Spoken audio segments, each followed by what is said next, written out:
mensagem já para o nosso WhatsApp, 991 17 0028. E você sabia que ontem também foi o Dia do Consumidor?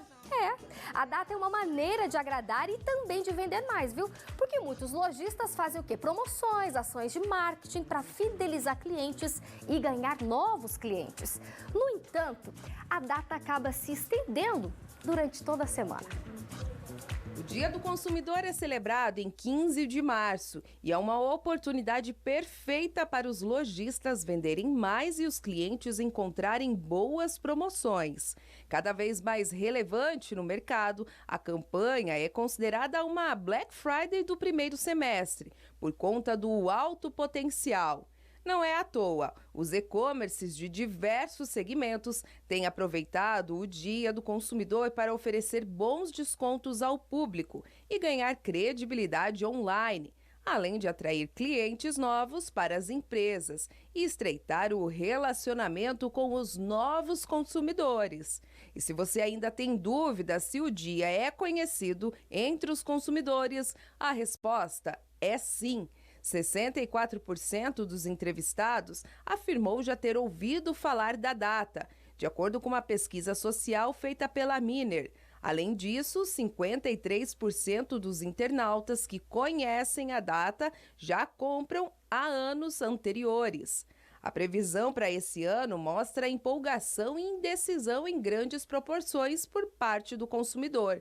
54% pretendem comprar, enquanto outros 31% estão ainda indecisos. Isso mesmo, viu? Mas a gente não pode aí só falar de gastos quando se trata de consumidor. É importante lembrar dos direitos que os consumidores também têm.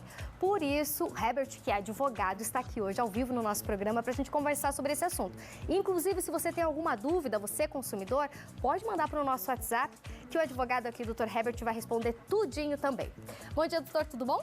Bom dia, Patrícia. É um prazer estar com vocês aqui. Espero estar ajudando a população a tirar essas dúvidas. Isso aí. Inclusive, nós, durante a semana, a gente pediu nas nossas redes sociais algumas perguntas. Então, nós já temos algumas perguntas dos nossos telespectadores. E olha, eu vou te contar, viu? A primeira pergunta, inclusive, tem a ver aí com o coronavírus, doutor.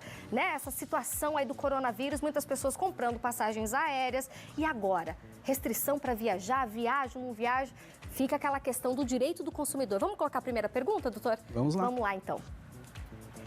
Comprei uma passagem aérea, no entanto, por conta da situação do coronavírus, que os estados estão solicitando que as pessoas não viajem, vou transferir a minha.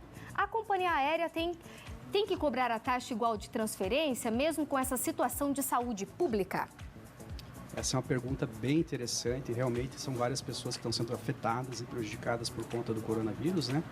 Mas não é a primeira vez que a população e o consumidor passa por uma situação como essa. Em tempos, alguns anos atrás, passamos pelo H1N1, né? Que também teve repercussões na aviação aérea e terrestre. Mas, de uma maneira geral, o consumidor pode ficar tranquilo, porque o Código de Defesa do Consumidor ele alberga o direito do consumidor em fazer a restituição do valor caso o voo seja cancelado, ou também a transferência desse voo para uma outra rota, ou enfim, para a mesma rota em uma data diferente.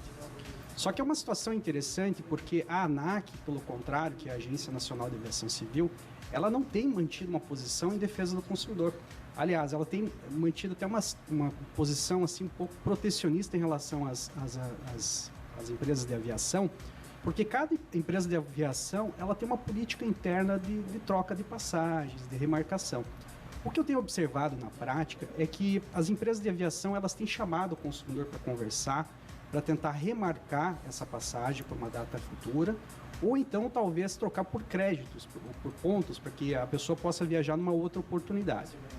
Eu também gostaria de destacar que na época que teve aquela situação da H1N1, houve decisões dos tribunais até no sentido de que não só o consumidor poderia ser favorecido nessa situação, porque a empresa também ela é um pouco vítima de uma situação como essa, porque não é uma situação querida nem pela empresa, nem pelo consumidor. Então, naquela oportunidade, a gente observou que algumas condenações, algumas ações tiveram como caráter uma condenação parcial, ou seja, uma restituição parcial do valor do consumidor. Essas são a regra, porque o Código de Defesa do Consumidor realmente garante o direito de restituição ou de remarcação da passagem. Mas é interessante destacar isso porque talvez seja uma nova orientação, né? As companhias aéreas, elas certamente vão ser muito prejudicadas com essa situação que nós estamos vivendo. Isso mesmo. A gente tem mais uma dúvida em relação ao Dia do Consumidor. Você também, consumidor, pode mandar uma pergunta para a gente, viu? Podem exigir valor mínimo de compra em cartão de crédito e débito? É uma situação bem comum. Às vezes no comércio a gente observa que o comerciante estabelece um valor mínimo, até porque hoje ninguém anda mais com dinheiro, né, Patrícia? Todo mundo anda com cartão. Então a pessoa coloca lá 5, 10 reais como valor mínimo. Isso é uma conduta completamente ilegal, porque se a pessoa admite uma forma de recebimento, de pagamento, ela tem que aceitar qualquer valor. Isso, de uma maneira indireta, acaba ocasionando que o consumidor, às vezes, faça um gasto além do previsto, né? Ele acaba comprando um pouco a mais para poder fazer o pagamento daquilo que ele queria inicialmente. Então, é uma conduta vedada pelo Código de Defesa do Consumidor. Tem outra questão em relação ao cartão de crédito. Tem aquela situação, por exemplo, se for no débito, é 10 reais. Se for no crédito, é 13 reais. Isso pode, doutor? Isso, até algum tempo atrás, é bem interessante a tua pergunta, até algum tempo atrás era proibido, né? Mas o Michel Temer, quando ele entrou na presidência, ele acabou por aprovar várias leis que são até questionáveis. E uma delas é com relação a essa forma que você está descrevendo para nós. Porque, obviamente, o cartão de crédito ele faz uma cobrança do comerciante de algumas taxas administrativas que encarecem, né, o fornecimento desse produto. Então, nessa situação, atualmente é possível. Ah, entendi. Vamos então para mais uma dúvida dos nossos telespectadores? O que pode ser feito caso a instituição de pós-graduação não aceite pedido de cancelamento de matrícula?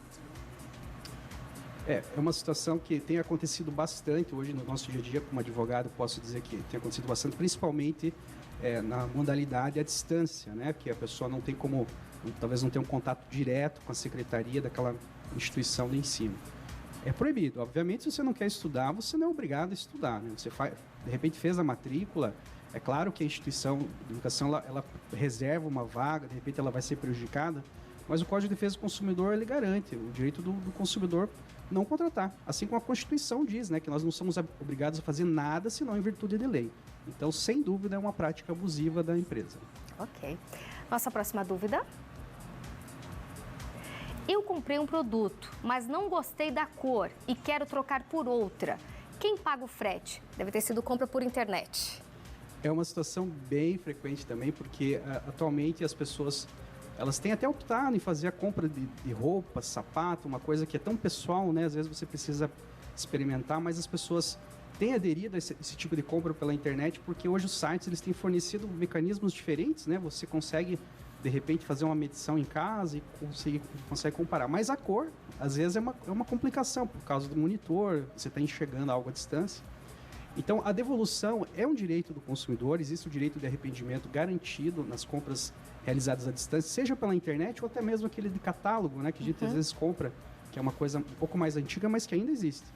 Então, há sim o direito de arrependimento no prazo de 7 dias, e caso haja devolução, o frete, né, ele é custeado, obviamente, pela empresa. Ah, tá. E daí o novo frete, se a pessoa quiser um novo produto, daí é pela pessoa? Se a pessoa quiser um novo, por exemplo, se ela vai fazer uma troca, né? Então, tudo isso vai ser custeado pela empresa.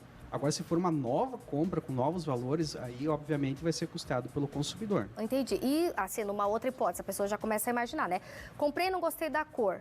Comprei de novo, vou trocar a cor, né? Enfim, recebi um outro produto. Não gostei de novo. Tem um limite de trocas que eu posso fazer, doutor? Bem interessante. Nesse ponto, eu recomendo o consumidor sempre olhar no site. Todo site tem uma política de trocas, né? Tá. Para evitar aborrecimentos. Então, na prática, assim, os 7 dias eles sempre vão repetir, tá? Mas é claro que a empresa, de repente, ela pode chegar numa segunda troca e negar. Então, é interessante que o consumidor, para evitar um aborrecimento futuro, ter que demandar uma ação, seja uma administrativa no PROCON ou judicial, veja a política de trocas que está disposta no site. Todo site tem uma política de trocas que explica para o consumidor como que vai ser essa devolução. Entendi. E nas lojas, por exemplo, presenciais, às vezes a pessoa vai, experimenta, ali ela gostou. Mas daí ela chegou em casa e se arrependeu daquele produto. Ela pode ir trocar por arrependimento também? Ou é só questão, por exemplo, um número maior, um número menor? Essa questão do prazo de arrependimento de 7 dias, ela é específica para compras realizadas à distância. Tá. Mas aí, novamente, retornamos a uma política de trocas interna de cada empresa, né? A gente sabe que algumas empresas, elas permitem a troca, ou você compra, de repente, um voucher de presente, a pessoa vai lá e troca, ou você dá de presente aquela mercadoria, não serve, né? É claro que isso existem limitações, né? A gente sabe que tem, por exemplo, peças íntimas que você não pode ficar trocando, porque, né? Mas, assim, é interessante que o consumidor sempre pergunte antes para a empresa qual é a política de devolução da empresa. Para evitar um problema, porque imagina demandar, às vezes, uma ação por conta de uma peça de roupa que não pôde trocar. É um trabalho gigantesco, né? Entendi. Vamos, então, para mais uma dúvida dos nossos telespectadores. Bom dia, sobre os catálogos de loja, tá um preço e na loja é outro. Fui buscar o produto, eles falaram que nunca ia ser feito esse valor. Fui com o catálogo da loja e fiquei sem resposta. O que posso fazer? Bem legal essa pergunta. Eu lembro de um episódio de uma grande fornecedora de eletrodomésticos lá de São Paulo, que uma vez anunciou uma TV de plasma gigantesca lá por R$500, um valor ínfimo, né? E isso causou uma fila enorme na frente da loja, as pessoas se tumultuaram, né, esperando para fazer a compra. Algumas até entraram com uma ação dizendo, o catálogo diz que o valor é esse, mas eu cheguei na loja e o valor é outro. Quando o valor, obviamente, ele diz que quando o valor ele realmente representa o valor do produto, a empresa tem que reduzir esse valor para aquilo que é anunciado. É um direito do consumidor pagar por um valor que é menor. Agora, quando esse valor é ínfimo, a pessoa consegue perceber por uma questão de razoabilidade que aquele valor está errado, a empresa não é obrigada. Realmente houve um erro gráfico, né? Então ela não é obrigada a vender por aquele preço. Entendi. Ok, então, doutor, muito obrigada aí por esclarecer as nossas dúvidas dos nossos telespectadores. Dia do Consumidor, na realidade, fica a semana, né, do consumidor. Sim. Tanto para as lojas que acabam fazendo ali alguma promoção, né, para beneficiar aí os consumidores, mas também sem esquecer o direito dos mesmos. Obrigada mais uma vez. Obrigado, Patrícia. É um prazer estar com vocês. Beleza.